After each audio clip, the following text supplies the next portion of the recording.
Okay, I'm off my job. It's 2 o'clock p.m. Now to take a shower and then after the rest of the Marvel What If video that I'm doing, so that way I can just move on with my life without worrying about anything else.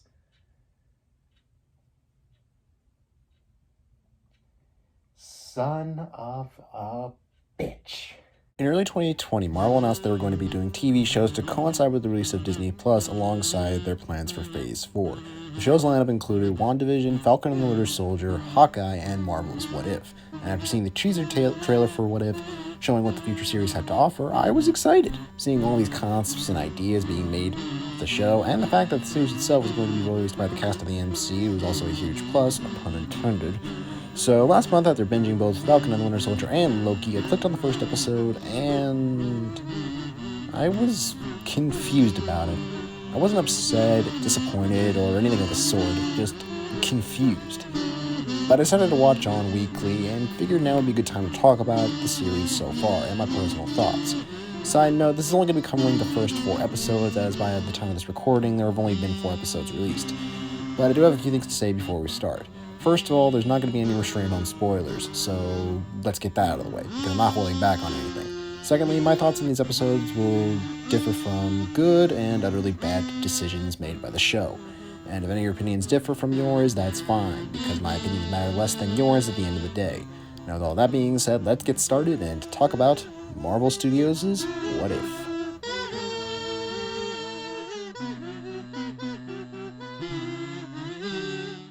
Episode 1 is titled, What If Captain Carter Was the First Avenger? And it starts off with the Super Soldier Serum injection. However, the operation gets sabotaged as Steve gets wounded before he can take the Carter jumps into the chamber and goes through the procedure while Howard Stark technobabbles. After the threat is taken care of, the commander chews out Carter for going against orders, saying that the war was lost, while Sharon Carter simply shrugs this off after talking with Steve and Howard, and she accepts the fact that she is the only turnaround that the war needs. After rescuing Bucky and boring Team Number 5, and yes, I know they're supposed to be the Howling Commandos, but they don't really do anything except for being backups to Carter and providing snarky comments in a cartoon-style way.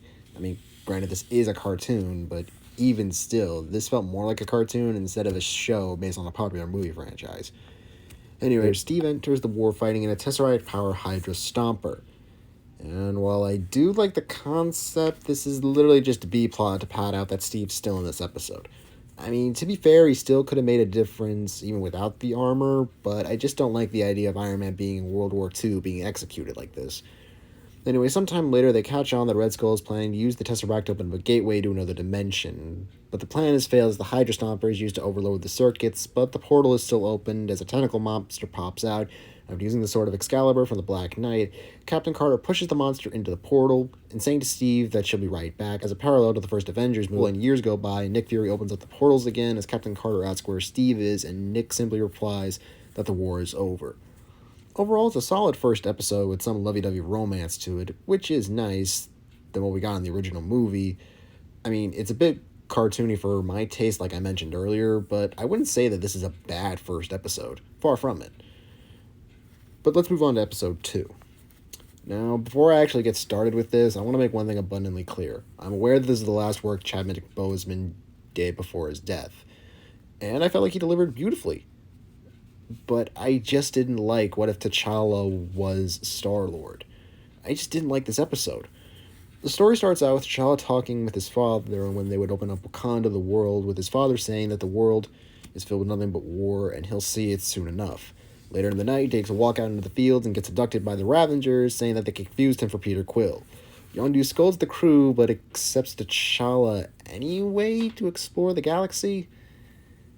I mean, I still think they could have picked up Quill during this time, but then again, the title of the episode requires T'Challa to be Star-Lord, so I guess they could have just put Quill in as like a side character or something. Here's where I have my problems with this. This concept just doesn't work. And don't even get me started on the appraisal, because my god, apparently T'Challa as Star-Lord changed the whole universe. This episode is established that T'Challa knows that the Earth is tided with war, and yet we don't see him grow up seeing a literal bloody galaxy. We just see him all growing up in the next scene, and apparently he's a liberator and a converter because of his ideals as a king. I'm sorry, but you just threw out what you've already established and you just make him Black Panther in space. And don't get me wrong, Black Panther in space could work if we could see some buildup. Maybe have like a little montage of him growing up as a character and learning morals and becoming his own person. But nope, literally 2 minutes later, you see him grabbing the Power Stone and then him immediately getting recognized by the enemy and says that he's famous, but they're still going to shoot him anyway. And don't even get me started on what they did to Thanos. Like I said in the intro, the ideas that they did in this episode weren't good. On paper, they might have sounded good, but personally, the way that they were executed, they were not written well. Because here's the thing, apparently Thanos still believes in wiping out half the universe, but decides not to do it because T'Challa's way is still better to divide amongst the people, and halfway through the episode, I was really hoping for him to betray him. But nope, he's just standing there, like Deus Ex Machina, literally. And Nebula's the token girlfriend character, and yet she almost betrayed the Ravengers, but said, I was faking it because T'Challa needs to help the galaxy. And mind you, the Groot root is literally lost in nowhere because they wasted it. Everything in this episode is just mixed morals of family and give what you receive.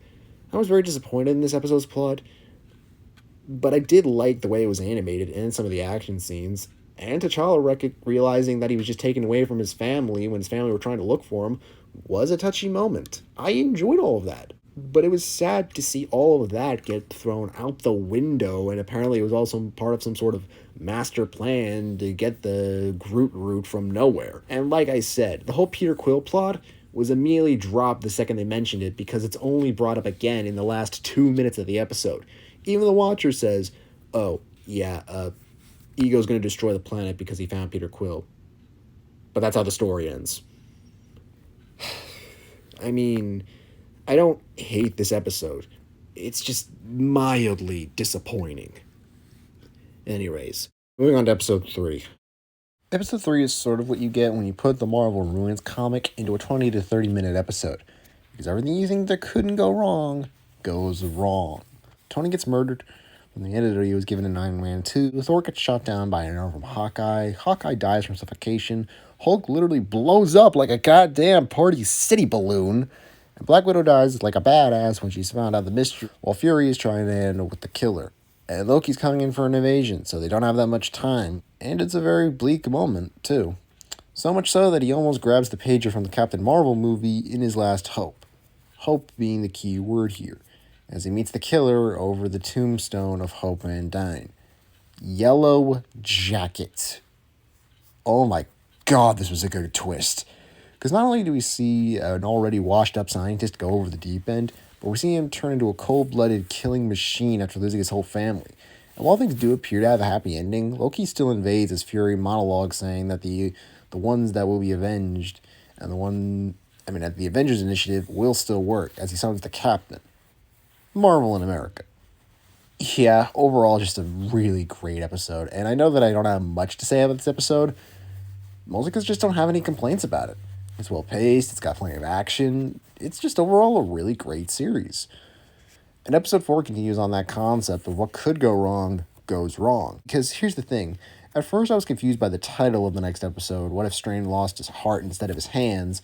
I thought he would just become a sorcerer of the dark arts from losing his heart in a car crash, but no, it was more of a metaphor as he lost Christine. And honestly, watching this reminded me of how much of an underrated movie Doctor Strange was. Because this was twice as great from seeing Strange go from hero to diabolical man wanting to be happy, as we see him devolve and try to get everything back to the way it was, ultimately destroying his Earth, leaving him to wallow in a bubble. It's not even the Watcher will help, because he literally says, I'm not a god, and neither are you, but I can't interfere. And it just fades away as the whole world goes dark. It's a bleak ending, yeah, but it's the good kind of bleak. Because this series is starting to show that not every possibility will lead to a happy ending. And this was a prime example. And as this recording, I'm finishing up editing the episode and the Marvel Zombies episode. While it does have a dark and horror movie-esque plotline, it doesn't end on a bad ending, but rather a happy ending with an idea for a sequel. But from what I've heard, the series only is going to last 10 episodes, so maybe we'll see some sort of retribution to this in season 2. I'm not too sure. Overall, I wouldn't say it's a bad series. like I said, most of the time I felt confused and unfazed by most of the episodes, but I can't say it's not worth the watch. Far from it. I mean, it had a rocky start for me because the first two episodes were either a hit or miss, but so far, I've been pretty interested to watch this stuff weekly between my regular tokusatsu shows. So as it stands, I would highly recommend the show if you just want a different take on your favorite superheroes, or just want to chill out and kill a good hour watching some entertaining animation and some great voice acting. But don't expect much from it because this is technically different takes on your favorite superheroes. So don't expect your favorite idea to be used in the Marvel What If. But with all that being said, though, thank you guys so much for watching this video, and I will see you guys next time. What are your overall thoughts, though? Let me know with a comment below. It goes Green 90, signing out.